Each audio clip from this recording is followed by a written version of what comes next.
आज की कथा है शंखचूड़ संहार भगवान शिव जी की जो शिक्षाप्रद कथा है। आइए सुनते हैं। प्रजापति महर्षि कश्यप की कई पत्नियां थीं। उनमें से एक नाम दनु था। दनु की संतान दानव कहलाई। उसी दनु के बड़े पुत्र का नाम दंभ था। दंभ बहुत ही सदाचारी और धार्मिक प्रवृत्ति का था।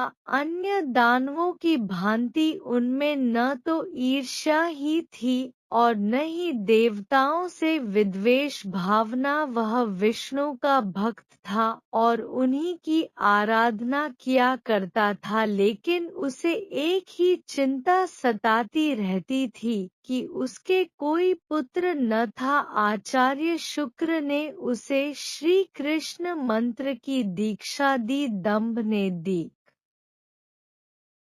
पाकर पुष्कर में महान अनुष्ठान किया। अनुष्ठान सफल हुआ। उसके अनुष्ठान से प्रसन्न होकर भगवान विष्णु प्रकट होकर बोले, वत्स, मैं तुम्हारे अनुष्ठान से प्रसन्न हूँ, वर मांगो। दंभ बोला, भगवन, यदि आप मेरी तपस्या से प्रसन्न हैं तो मुझे ऐसा पुत्र दे जो आपका भक्त हो और त्रिलोक जयी हो। उसे देवता भी युद्ध में न जीत सके।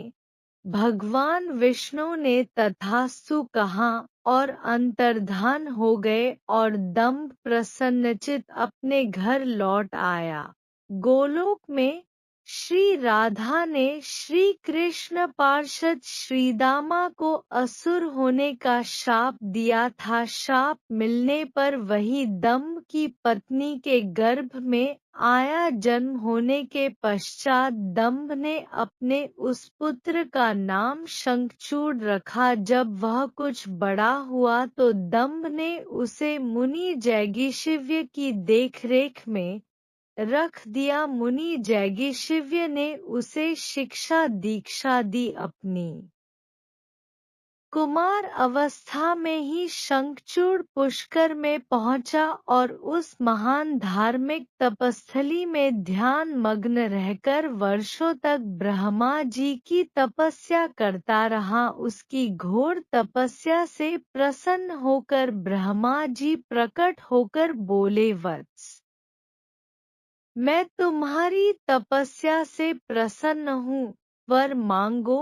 पितामह, मुझे ऐसा वरदान दीजिए कि मुझे देवता पराजित न कर सके। शंखचूड़ ने कहा। ब्रह्मा जी ने उसे ऐसा ही वरदान दिया और श्री कृष्ण कवच प्रदान करते हुए उसे आदेश दिया, शंखचूड़, तुम बद्रिकाश्रम चले जाओ। वहां तुम्हारा भाग्य का सितारा उदय होने की प्रतीक्षा कर रहा है।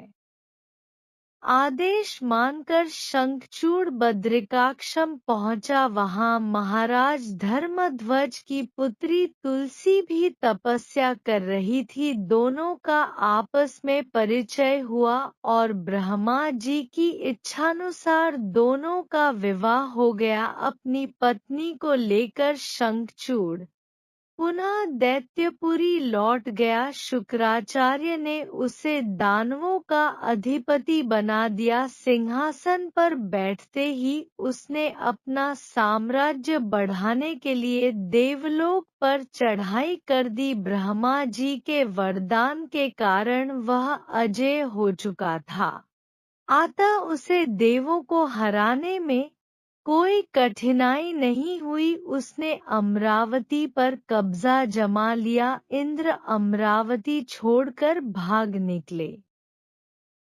देवता उसके डर से कंदराओं में जा छुपे।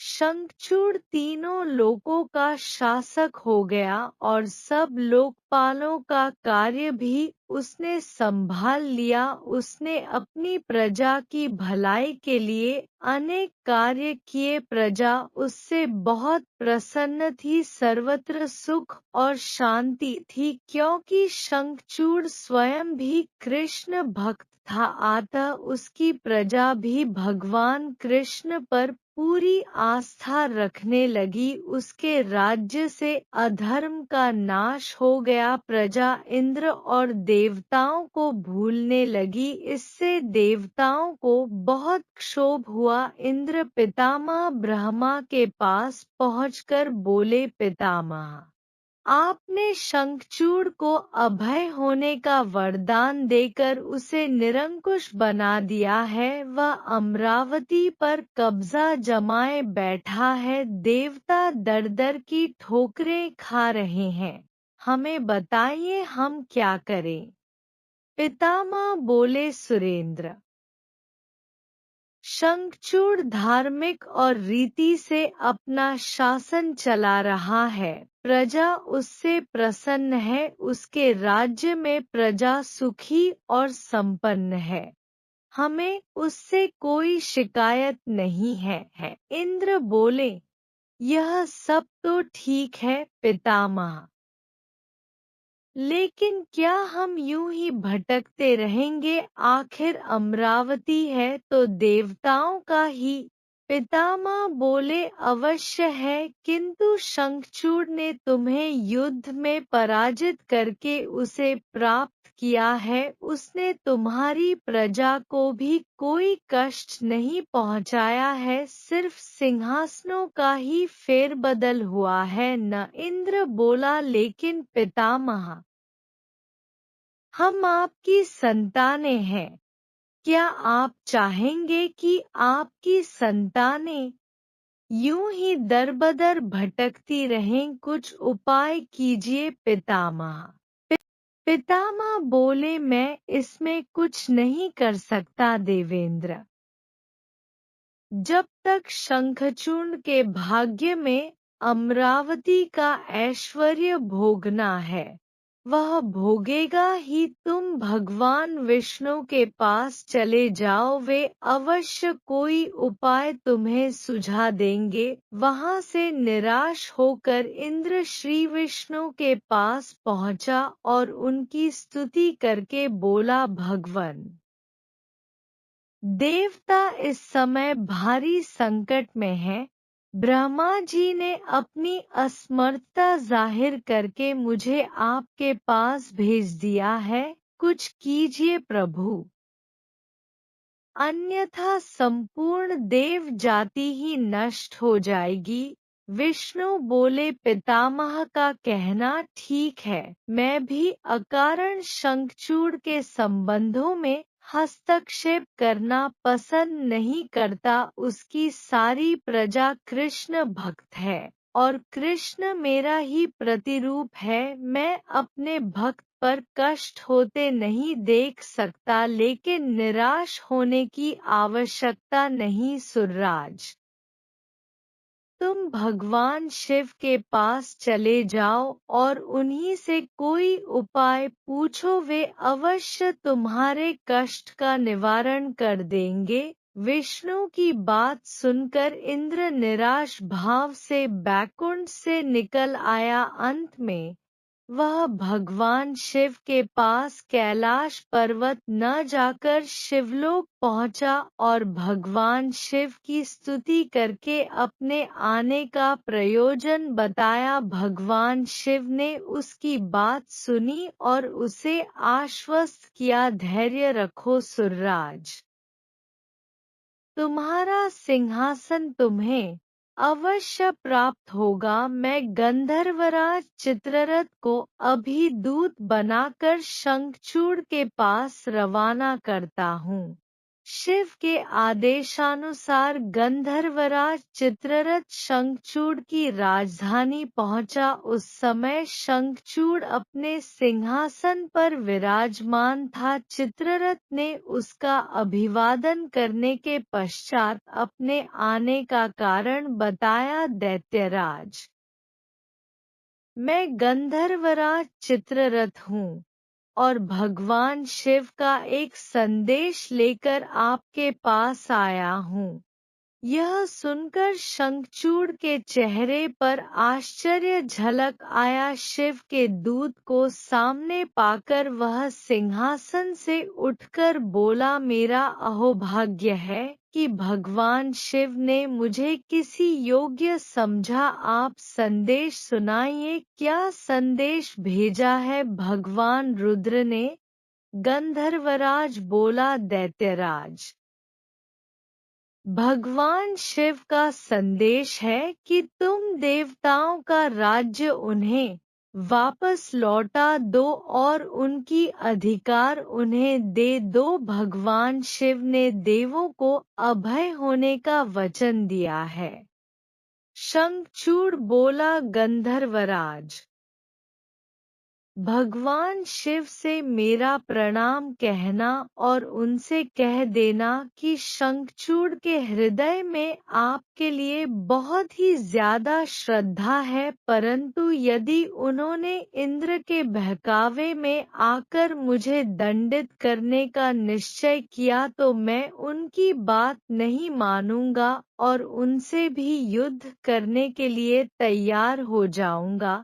चित्ररथ वापस लौटा और उसने भगवान शंकर को शंखचूड़ का उत्तर सुनाया। यह सुनकर शिव क्रोधित हो गए और अपने गणों को युद्ध का आदेश दे दिया।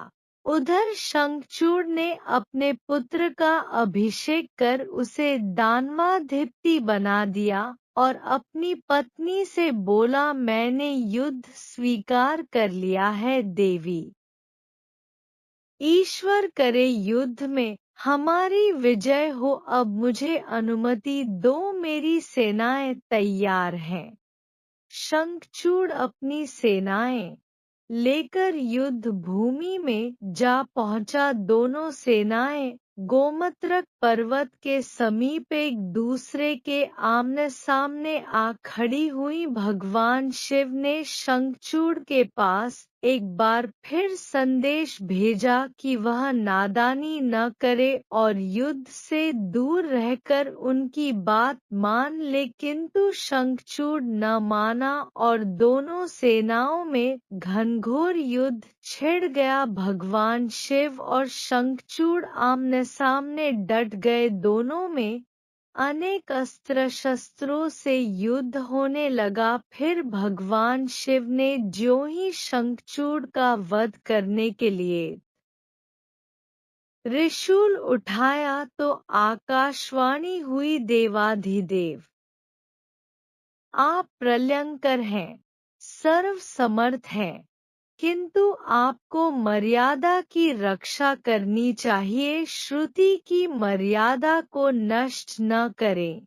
जब तक शंखचूड़ के पास हरि का कवच है और जब तक उसकी पतिव्रता पत्नी मौजूद है, तब तक उस पर बुढ़ापा नहीं आ सकता और न ही उसकी मृत्यु हो सकती है। आकाशवाणी के खत्म होते ही शिव का त्रिशूल अपने आप रुक गया। तभी भगवान विष्णु प्रकट हुए। शिव बोले, भगवन, आपने तो मुझे बड़े धर्म संकट में डाल दिया है। आप ही ने तो इंद्र को मेरे पास भेजा और जब मैंने उसे अभय करने के लिए युद्ध आरंभ किया तो अब आप ही का कवच आड़े आ रहा है। अब आप ही कोई उपाय सोचिए। विष्णु बोले, शंखचूड़ के शाप का समय अब समाप्त होने ही वाला है। भगवन,